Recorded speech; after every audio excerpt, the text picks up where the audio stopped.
Buti nakapag-group video call tayo, no? O Papa G, kala ko nasira yung PC mo. Buo na pala. Buo. Parang sa pag-ibig lang yun, pre. Buong buo. Pero, binabaliwala lang ng iba. Binabali ko, mawala ka, basta Ikaw, boy. May laptop ka na pala. Bago yan? Bago?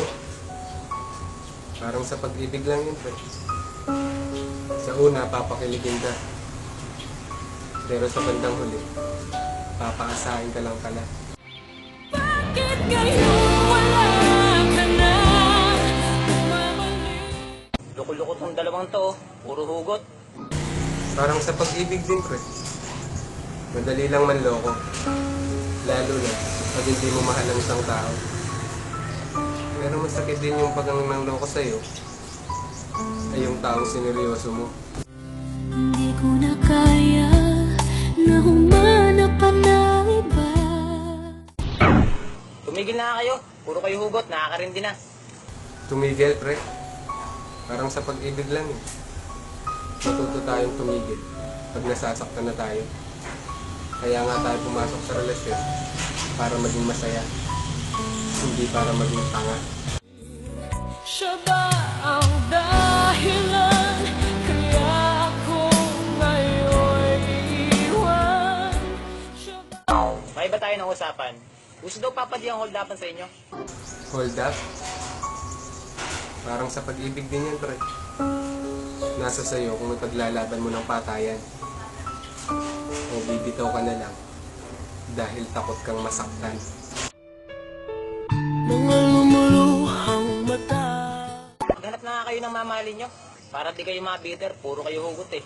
Sa dami ng tao sa mundo ngayon, pre, hindi na mahirap maghanap ng taong mamahalin.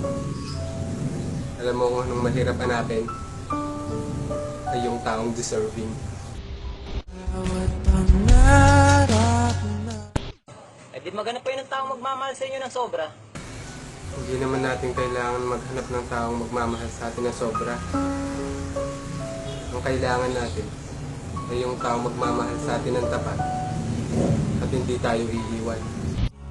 may pag-asa pa ba kung susunod? Ewan ko ba? Ba't naisip ko pang kayong tawagan? Iniisip?